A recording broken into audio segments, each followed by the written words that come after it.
Hey guys, Lorena Magani here with New Filmmakers Los Angeles. Today, I'm talking to director Matthew Harrison about his new film, My Little Hollywood. Let's take a look at a clip from the film.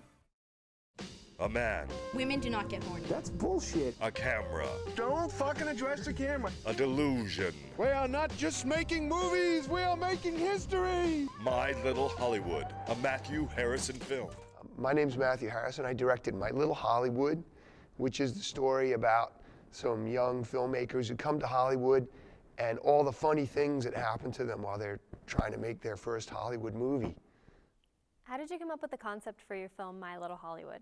I had just won a jury prize at Sundance for a picture I directed called Rhythm Thief, 16mm film. And I was in Hollywood because I had been signed by fancy agents and fancy lawyers and all that kind of thing. And they were sending me around on a lot of meetings.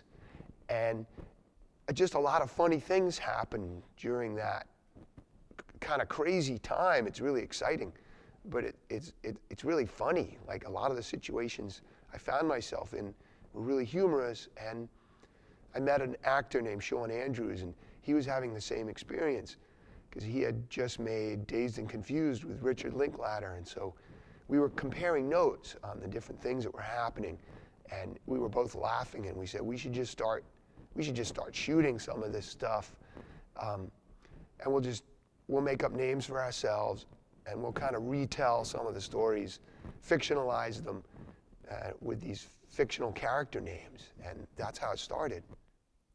Why did it sit for 16 years?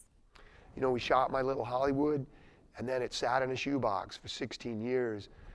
Right after I shot it, I got really busy. I went back to New York to direct Kicked in the Head that Martin Scorsese produced, so it was my first multi-million-dollar studio picture. And then I went on to direct Sex and the City and other television shows, and Sean got busy on another movie, Tipram got busy, Jason was busy. We all just kind of went our separate ways and got busy doing other things. And I kind of forgot about the movie. And then Tipram Mandalay, who plays Rose, she called me on the phone and said, "Matt, you should finish that film."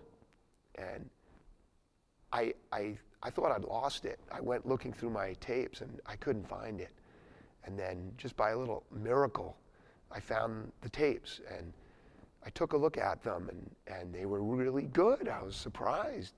It's like, this is really some good stuff. And then I came up with the idea for a voiceover, and that's how it finished. Your film is very reminiscent of a Jean-Luc Godard film, Breathless. Was that also an influence for you?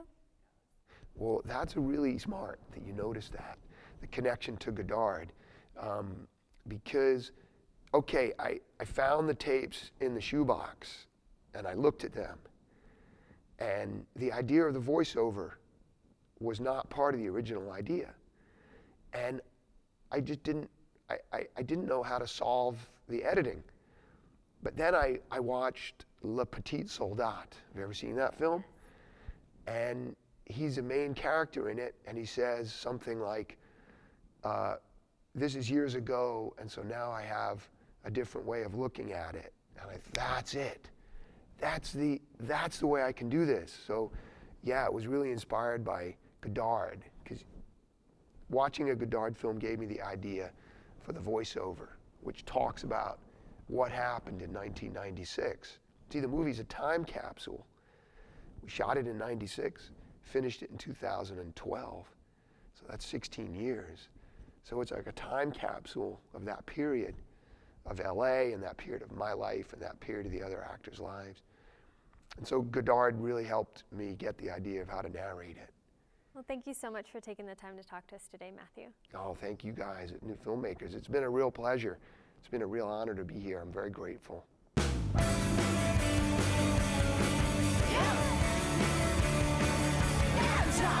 Yeah.